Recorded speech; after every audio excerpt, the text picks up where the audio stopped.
not a super common question, but yet I do think there's a curiosity with it. So, Scrum Master, what's after that? I mean, you hit the pinnacle of Scrum Mastery, apparently.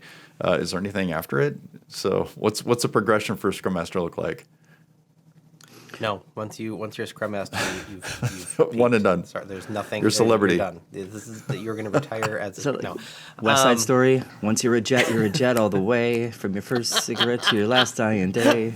Rob with a musical theater reference. Fantastic. Love it.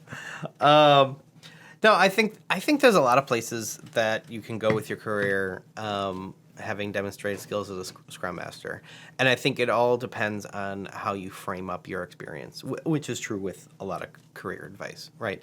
If you frame up your experience as Scrum Master is that I micromanage a team and rigidly adhere them to how they worked every day, like that may close some doors to you. But if you actually function as a Scrum Master as intended, as a servant leader who is not micromanaging a team, but actually cultivating a strong self-managing team that can problem solve and that can choose directions and how they're going to accomplish goals, that's a really valuable skill set to take to a lot of places. I've seen people become Agile coaches and help larger organizations with not just Scrum, but like lots of different Agile practices.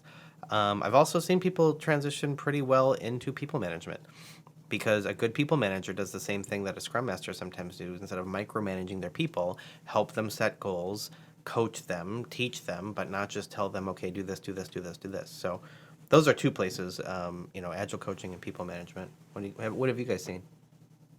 Yeah, on the people management side, a lot of the same skills you need to be a good Scrum Master are transferable into the world of management. That includes influence without authority, seeing the bigger picture. That includes being able to communicate and read the room, being able to take hard feedback, being able to give hard feedback. All of these skills can lead you to being, roles like an Agile transformation lead at an organization that might be going through this process. Or if you do end up getting a job as a manager, perhaps you bring in some of these ideas and help transform your domain or whatever area you're responsible for. And regarding, I guess, the management path, again, influence without authority, it's such a big thing. I can't even tell you more about that. But the number of times a manager should be pulling out the stick when people aren't exactly doing what they had hoped they'd be doing is pretty low. Because if that's your number one tool, all of your team is going to quit you. And good luck explaining that to your boss, why everybody that you brought onto your team or inherited on your team has now quit because you suck as a boss. People join a company, they quit a boss. Fun fact, I've seen that play out, but keep going. I'm dropping that ball now. That's a good place to drop the mic. Yep.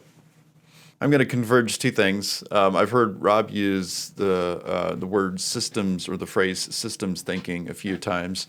And I think a Scrum Master who's maybe exiting that formal accountability and doing the next thing is probably going to still draw upon the things that worked with the framework. So imagine if we never were introduced to the Scrum framework and we didn't even know what it was. I think that you could still have a massive impact on any kind of process, any kind of system that needs empiricism as part of its backbone. So in a complex world at which things are kind of accelerating at a pace in which we can hardly imagine right now, it doesn't really make sense for a Mars mission to go up there and say, hey, for this to work, we need to use Scrum. Who's the first product owner on Mars? And then tag your it. Do you have a certification? No one's going to be asking those questions. We're going to be looking at the next level of empirical evidence as it impacts complex domains in which systems thinking is going to be a critical piece. So this is next level Scrum Mastery. It's kind of like beyond the bounds, beyond Scrum. And I think we could have some Scrum Masters set their sights on that. I still want to be the first Scrum Master on Mars, though.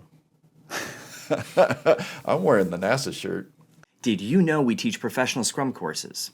If not, check the links in the description for information about how you can join one of our professional Scrum courses and hang out with us. All right, you know the drill. This is YouTube after all, so this is where I ask you to click the thumbs up, click the subscribe button, hit the bell, or whatever else YouTube's come up with these days for you to get our videos delivered to you. Or even better, in our description below, there's a link where you can get these videos delivered straight to your inbox.